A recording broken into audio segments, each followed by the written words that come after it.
In the year 2154, Earth has become a dead rock, stripped of every natural resource. To survive, humanity has traveled to a distant moon called Pandora to find a new source of energy. We meet Jake Sully as he wakes up from a 6-year cryo sleep. Jake wasn't even supposed to be here.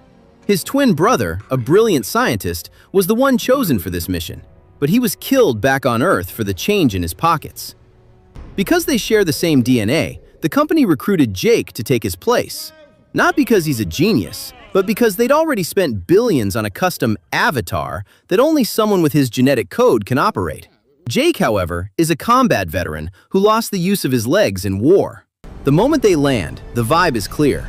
Pandora is a death trap.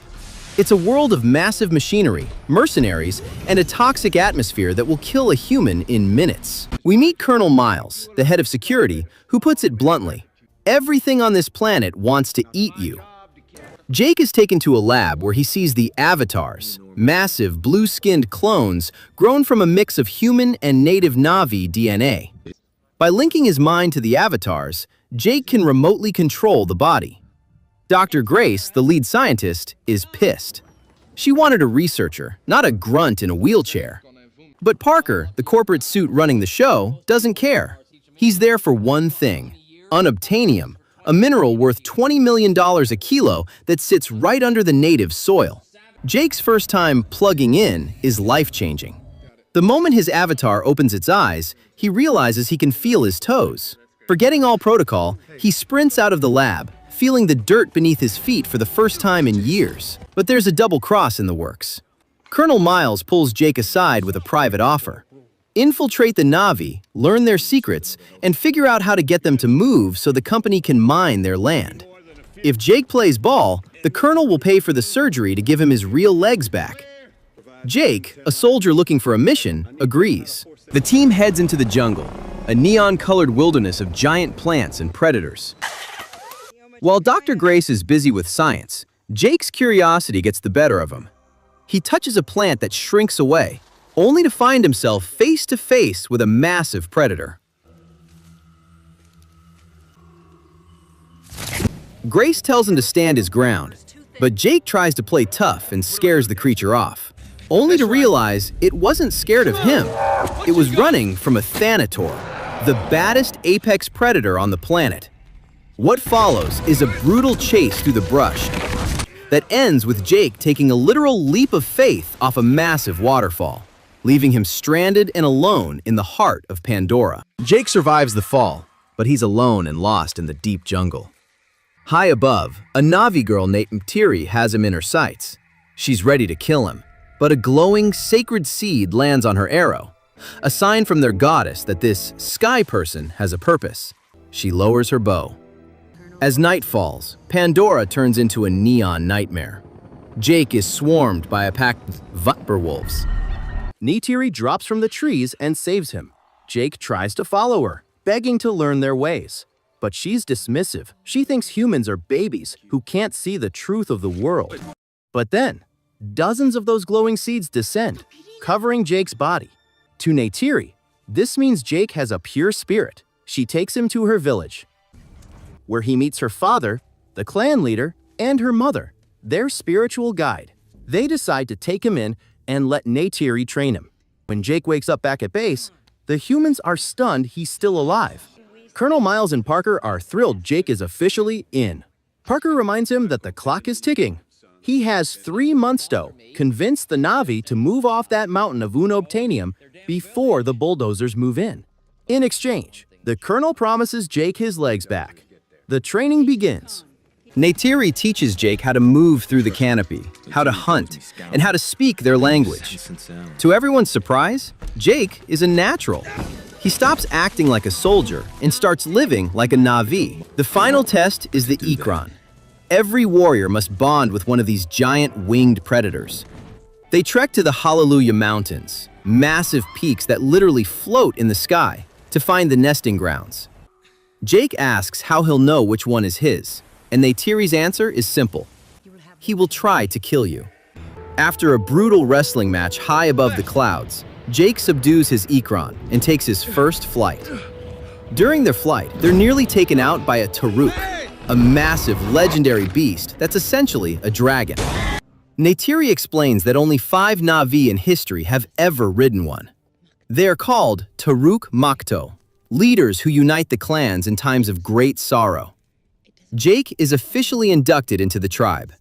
That night, Neytiri takes him to the Tree of Voices, a sacred place where they can hear the whispers of their ancestors. They realize they've fallen for each other, and under the glowing trees, they choose one another as mates. The honeymoon ends abruptly the next morning. Jake is woken up by the roar of engines. A massive bulldozer is tearing through the forest, heading straight for their sacred ground. Because Jake's human body was still asleep at the base, his avatar was a dead weight while Neytiri tried to wake him.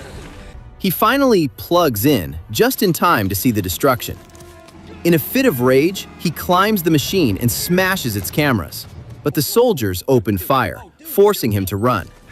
The war has officially started. The 3 months are up. Parker and Colonel Miles are ready to launch a full-scale assault. Jake and Grace, who is also in her avatar form, try to warn the tribe about the impending attack. However, before they can, the Colonel sees the footage of Jake smashing the camera. Furious, the Colonel travels to the remote site where the link units are kept. He forcibly shuts down Grace and Jake's machines, causing their avatar bodies to drop like dead weight as they wake up in their human forms. Jake and Grace desperately try to reason with Parker and the Colonel. They explain that the forest is not just trees. Every plant is biologically connected to the next. They plead for the lives of the hundreds of families and small children living in the village, urging them not to destroy their home. Parker gives them one final chance, granting them exactly 1 hour to evacuate the area. Jake and Grace return to their link units and wake up in their avatar forms. Jake warns the clan that a human army is coming to destroy their entire village and that their primitive weapons won't stand a chance. He confesses that the humans originally sent him for this very purpose. Neytiri is completely shattered. She asks if he knew this would happen all along. Jake admits he did, but professes his love for her and the planet, claiming he is now one of them. Furious, Neytiri rejects him, saying he can never be one of them. Jake and Grace are then taken captive. The clan leader declares they will stay and fight the humans. Meanwhile, Colonel Miles leads his fleet toward the home tree, a tree so massive it is unique to the entire planet. Seeing that Jake and Grace have been imprisoned, the Colonel realizes the Na'vi have refused to leave and orders a full-scale assault. Missiles are launched one after another, resulting in a massacre of the Na'vi people and total devastation. In the midst of the chaos, Neytiri's mother, the spiritual leader, approaches Jake with a knife. She tells him that if he truly is one of them, he must help, and she cuts his bonds. Jake tries to assist, but the great home tree begins to collapse, forcing everyone to flee. In the destruction, Neytiri's father, the clan leader, is killed. Back at the base, the Colonel shuts down the link machines, forcing Jake and Grace back into their human bodies. They are imprisoned along with their teammate, Norm. Personally, I don't feel these tree-hugging traitors. However, a female pilot named Trudy, who believes the treatment of the natives is wrong, cleverly helps the 3 of them escape in her fighter jet. They relocate their link units to a remote area in the jungle where the machines cannot be shut down. Jake enters the chamber once more and wakes up as his avatar to a landscape covered in ash. He realizes he must prove his loyalty to the Na'vi once and for all. Jake calls his Ikran and takes to the sky. Below him, he spots the Toruk, the planet's most dangerous and massive predator. In a daring move, Jake dives from his Ikran and leaps onto the Toruk's back, successfully bonding with it. Later, as the surviving Na'vi are gathered in prayer, they are terrified to see a Toruk approaching, until they realize Jake is riding it. Since only 5 others in history have ever tamed the beast, they are awestruck. Jake is recognized as Taruk Makto. He declares that a message must be sent to the humans. This is Na'vi land, and they will not leave. He calls for all the clans across the planet to unite.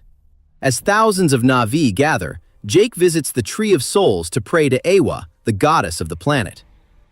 He acknowledges that the Na'vi might not be strong enough alone and pleads for Awa's help through the planet's wildlife. The next day, as the human army advances to destroy the Tree of Souls, Jake and his allies are ready. A massive battle erupts in the air and on the ground. Using the power of the Toruk, Jake destroys several helicopters, fighting with immense bravery.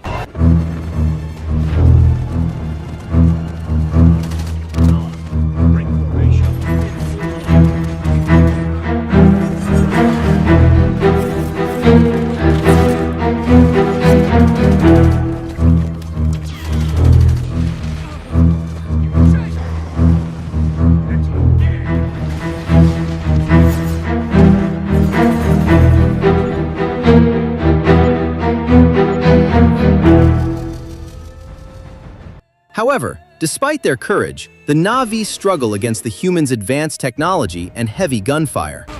The tide of battle begins to turn against the Na'vi. Despite their bravery, the humans' superior technology starts to dominate.